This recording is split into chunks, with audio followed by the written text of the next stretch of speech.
Hello and welcome to the Next in Line podcast, where we are helping to prepare you for whatever is next in line. As always, I am your host, Chance Pitts, and I'd like to thank you for tuning into this episode. Guys and gals, welcome into another episode of the Next in Line podcast. We're getting so close to Christmas. I know I'm very excited about it. We've got some really winter Christmas style weather possibly coming into Central Texas as well, so pretty excited about that. Guys, before we get into the topic for today, before we get into the announcements, let's take care of that housekeeping. If you receive value from this episode or any other episode of the Next in Line podcast, I would ask that you share the show with like-minded individuals who could receive that same kind of value. That's the number one way for us to grow and to move this podcast in a positive direction. And guys, whenever we're able to move that in a positive direction, what we're talking about is reaching more people, which is our goal, to reach more people so that we can help more people. I love being involved with as many people as possible, reaching out, getting involved with different organizations, individuals, and helping them reach their absolute full potential. That's what I am striving to do every single day with myself personally in my development journey. So I want to do that with everyone else as well. Now, another way you can help us by doing that, other than sharing, is by interacting with us on whatever platform you find yourself listening on. Whether that's Apple Podcasts, Spotify, or YouTube, you can like, comment, subscribe, leave a rating or review, and that's just going to help us pop up a little bit earlier in that search bar, guys, when people look for personal development or self-help type podcasts. Now, another thing I would ask that you do is give us a follow on social media, guys. That's at Next in Line Development on Facebook, Instagram, and TikTok. We're very active on all of those platforms, and we also are very responsive to DMs on those platforms as well. So any questions, comments, concerns that you might have, we've had a ton of people reach out, and I love hearing from people. So thank you for those of you that have done that up to this point. But give us a follow there, guys. If you have any questions, comments, concerns, like I said, that's the place to kick those over to us. Really responsive on those platforms. Now, guys, you'll notice if you're watching on YouTube, I've got the new on-air sign there. That was a Christmas/birthday gift from the one and only Michael Ruiz. He's been on the podcast a couple of times now. Very excited to have him stop in and give that gift to me. It's awesome to see. Thank you so much, Michael. Also, big shout out to him. He's got a marathon coming up on the 15th, I think, of January. So very, very quickly, he's deep into his schedule. He just knocked out an 18-mile run today. Super stoked for him on that one. Along with my dad as well, who's heavy into ultra marathon training for Rocky Raccoon coming up. He had a 22-mile run this past weekend, and then some follow-up runs as well, some recovery style stuff. And then myself, I'm sneaking back into that running schedule as well, getting ready for some big events coming in 2023. I'm super excited to share those with you, but I can't do it just yet. I'll have some announcements coming out in the coming weeks, but that'll be something we kick y'all's way. And guys, I can't tell you how awesome it is to get out there and just get active and physical and running again. I've been lifting weights and kind of doing a little bit of running as well, but really starting to get heavier, and I'm loving it. Getting back in that schedule, getting back in that cycle, and the routine that I'm used to. Also, guys, like I mentioned, we're very close to Christmas, so first and foremost, if you're listening to this sometime in the week of Christmas, Merry Christmas, guys. I'm not going to talk to y'all again before that week unless you're following us on social media, so make sure that you are doing that. Now, guys, we've got all that craziness out of the way. Let's go ahead and get into the topic that we have for y'all today, which is going to be something that has been very, very relevant in my life, and I know many of the others around me here lately. And that topic is something I call career-induced self-sabotage. Now, I know that's a mouthful, but what I mean by that is whenever we let the stress of work and our demanding schedules associated with work stop us from making progress in the other areas of our life that we truly care about in our personal development, whether it's spiritually, mentally, or physically, if it's family, if it's our finance, if it's our organizations we're a part of, our friends that we're around, and even in its own way, we let the hecticness of our career get in the way of us progressing within our career because it starts to bring up some emotions such as resentment and things like that we just don't really want to be involved with work or we can become burnt out very quickly. So because we don't typically let ourselves control it, and we don't control the emotions around it, and we don't control the way that we see work. That's why it's called self-induced, or career-induced self-sabotage, I should say. So why are we going to talk about this? Like I said, guys, I've had a lot of people around me, a lot of men and women in various industries have conversations with me, and they've laid out to me and they've expressed to me that they're going through just kind of an unprecedented type of situation. You know, usually at the end of the year, if you're in a service style industry, typically we see a tail off. We see things start to die down. Things aren't as busy. Things aren't as stressful. We're not moving at 90 miles an hour all the time with just phone calls ringing off the hook all day long. And we're able to get some of the recovery that we've really needed from that long year of just blowing and going all year long. So this year has been very different in a lot of ways for that. I know that everyone in the industry that I'm in, the construction equipment industry, is going through some very similar things. There's a lot of changes in ownership. There's a lot of people acquiring other companies. So we've seen that like crazy in the rental business. We've seen just in the past month about 3 or 4 different companies get bought up by somebody else. And what that brings is the rebranding. It brings the unknown. It brings all the stress. And it just brings like I said, a huge amount of unknown factors that are going to come in and make things just crazy. And I know there's some of y'all that are going through that out there as well with your own companies in other industries. And there's a lot of unknowns and changes coming your way. There's also all these, like I mentioned, supply chain issues going on where it's impossible to get the things that you need right now. It's impossible to guarantee your customers that you can deliver on something when they need it to be done. And it's really unprecedented. I've never been a part of something like this. I've never been in a situation where you can tell a customer, look, I don't know when I can get this for you, but I can order it and I can send it your way as soon as I get it, and then be okay with it. I've never been in a situation where the customer just accepted that as a positive outcome and the best case scenario. So it is a very stressful time. It's a really crazy thing. And that's why I want to talk about this situation, because if you're going through this right now, more than anything else, you are not alone. There are so many people dealing with all this same crap and all these things in this industry, no matter where you're in industry-wise, but within the scope of their career, it's a very stressful time. And it can kind of paralyze you in some ways. It can knock you off track, and it can really just take your feet out from under you. It can remove all motivation for you to want to move in a positive direction and continue to work on yourself and develop yourself and pay attention to all those things in your life that are actually important. So I came up with a couple of different lists that I'm going to lay out for you. And that first list is things that we need to realize whenever we're in this situation and dealing with these types of scenarios. Number one, there isn't a scenario that we've come across in our lives up to this point that we haven't either successfully navigated through or that we haven't completely screwed up, hit rock bottom, bounced off of it a few times, and then still somehow managed to come out the other side with some sort of success. If I was running the record, guys, my record would be almost 10,000 days. I'm 27 years old. Almost 10,000 days of getting through crappy scenarios, of getting through stressful times, of getting through things that didn't go my way. And I've done that 10,000 days in a row.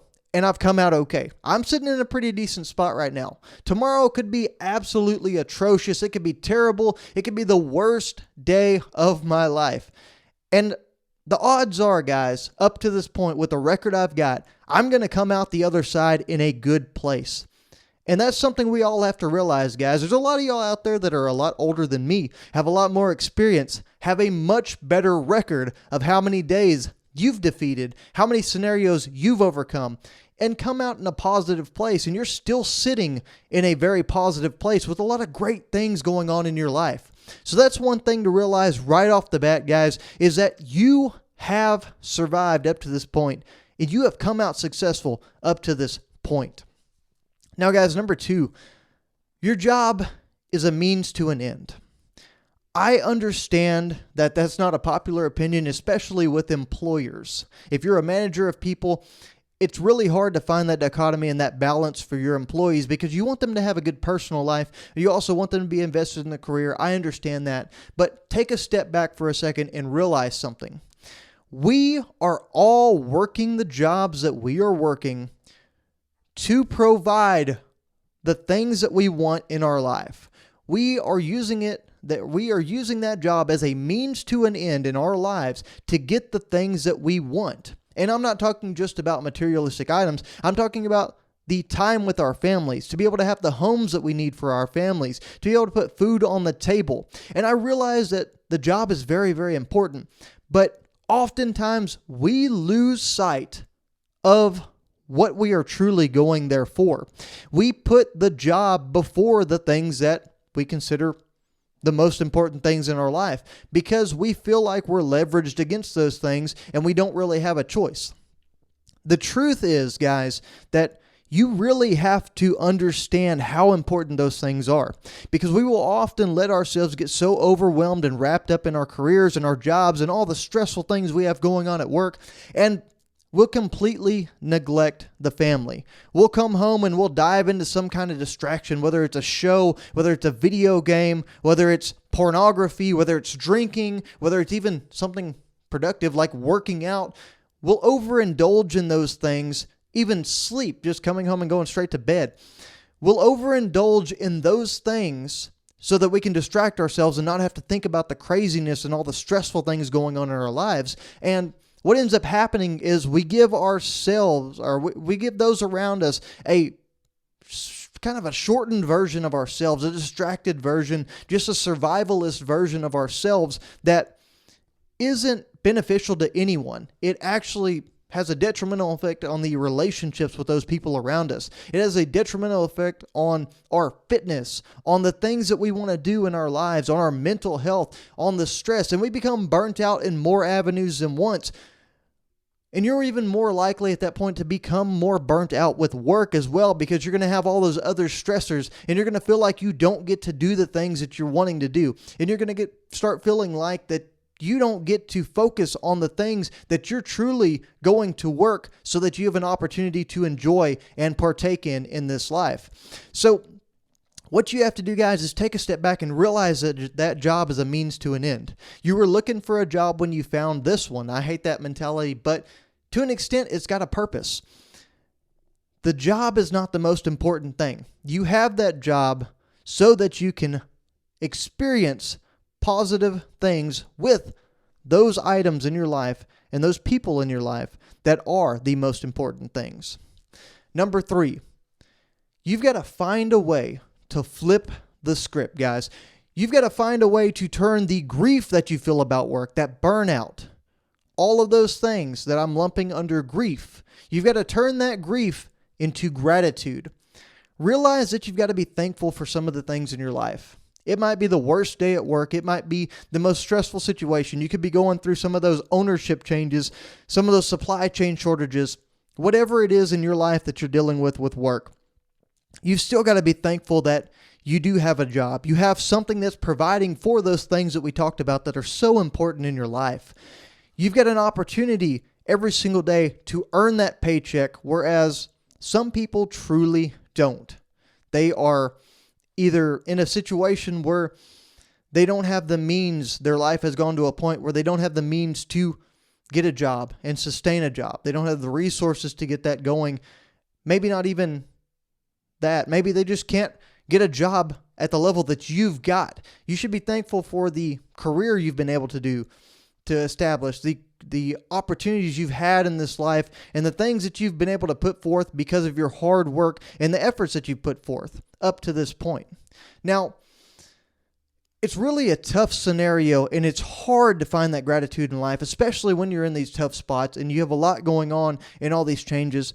But the truth is, guys, we've got to stop and we've got to be thankful. And within that, guys, we've also got to learn to turn that stress into success. We've got to find little ways to achieve victories every single day whenever we go into that office, whenever we go to that job site, whenever we're trying to work through these opportunities. go ahead and find the wins, find the victories throughout the days, and focus on the positivity. Because if you're always focused on the stressors and on the negatives in your life every single day, you're never going to be able to find that success and find that positivity. It's always going to be a day that just doesn't go your way or turn out the way that you wanted it to. So guys, those are the important things that we've got to realize surrounding this. And now that we've made those realizations, guys, we need to take a step back and realize that there's certain things that we need to do within our days and actions that we have to take in order to pull ourselves out of these situations and to start to make progress and get back to that positive place that we've been talking about, finding that success, turning the stress into success, turning the grief into gratitude. The first thing that we can do in that situation, guys, is whenever we find ourselves in one of these stressful situations, just take 5 minutes. Whenever the world's falling apart, whenever the fires are going and you got to try to put out all of them at one time, whenever people are running around and screaming and trying to figure things out and everything, things just seems so stressful in that one moment. Take 5 minutes and do yourself a favor. Pull out a sheet of paper, pull out your phone, something that you can make lists on. And you need to sit down and you need to make 2 lists, guys. And don't take more than 5 minutes because you're going to beat this to death like a dead horse. You're going to overanalyze this. I know I will. But what you need to do is you need to make 2 lists, guys. The first list is going to be things that are outside of your control. That's going to be the customer's response to the scenario. That's going to be the supply chain. Can you get the item that you really need to get? There's a lot of things that are going to fall outside of your realm of control. Now, whether you accept that or not is a different story. I know it's really hard for me to accept that some things are outside of my control. But, guys, that's list number 1, the things that are outside of your control. Number 2 is going to be all of the items, all of the things in the scenario that are within your control. How you respond to it. How you use your resources in that scenario to find success. Those are both things that are within your control. And you need to look at those 2 lists, guys, and then you need to solely focus on list number 2. Why I say that, guys, is if you sit there and focus on all of the things that you cannot control, you are going to become so overwhelmed with hypotheticals and assumptions and things that might not even be factors within this situation, guys. Instead, you could have used that time, you could have used that energy, and you could have used your focus to attack those things that are within your realm, and you would have been able to advance that situation and have a much more positive outcome just by focusing on the things that are within your control.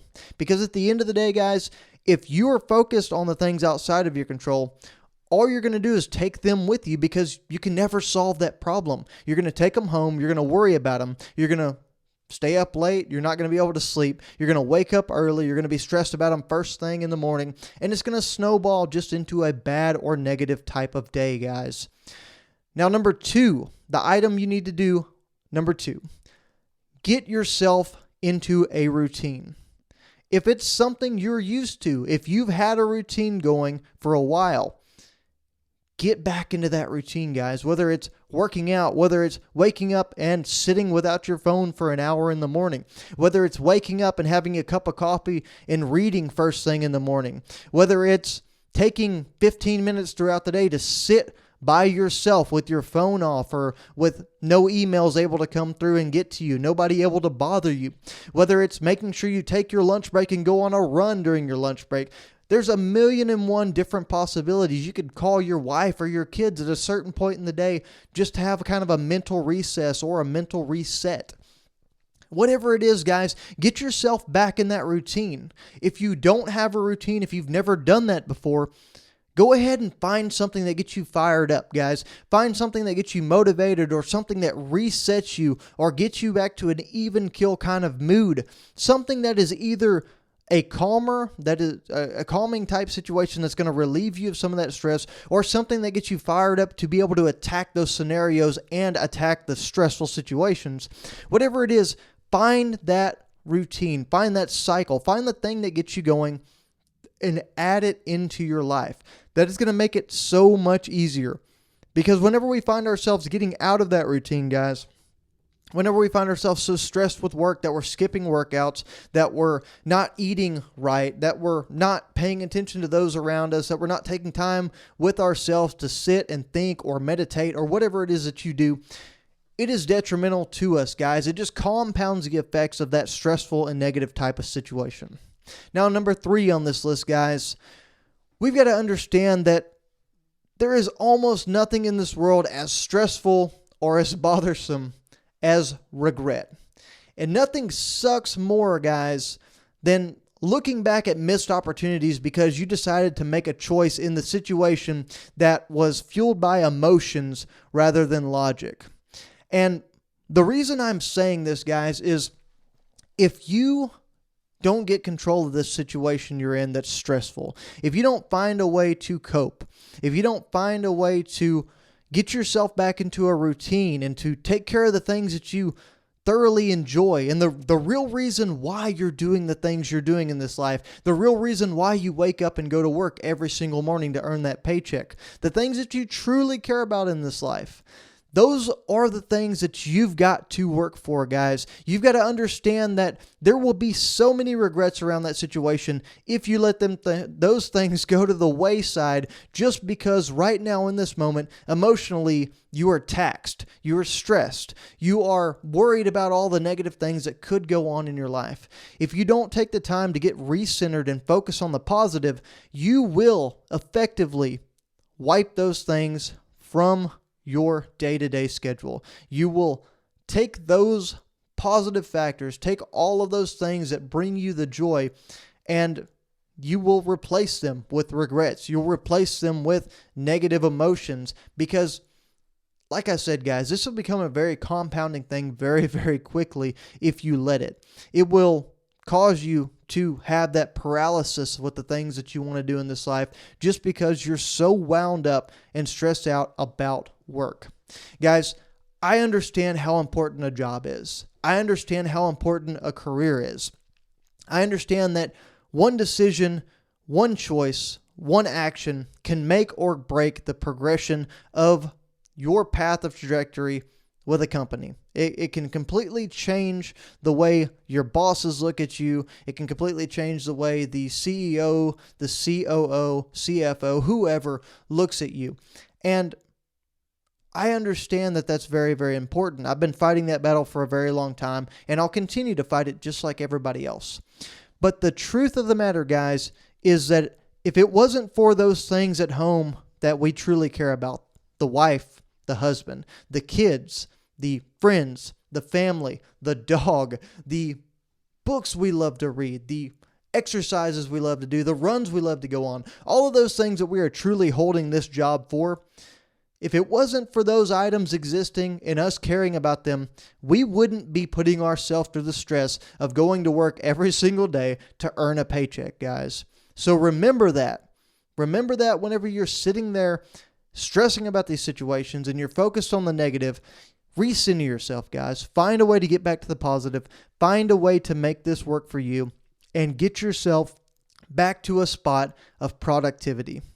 Now, guys, thank y'all so much for tuning into this episode of the podcast. I know this one was very career-based. I hope that you got some value of it. I know there's a lot of people that have gone through this situation and this scenario. If you ever have any questions, comments, or concerns, please don't hesitate to reach out to me. The easiest way is at Next in Line Development on Facebook, Instagram, and TikTok. Guys, if you did receive that value, please make sure you share the show. Like I said, we won't talk to you again before Christmas, so everybody, please have a very Merry Christmas. Thank you so much for tuning in and spending your Monday, if you're listening on the day we dropped, but whatever time you're listening, thanks for spending some time with us. And guys, always be prepared for whatever is next in line.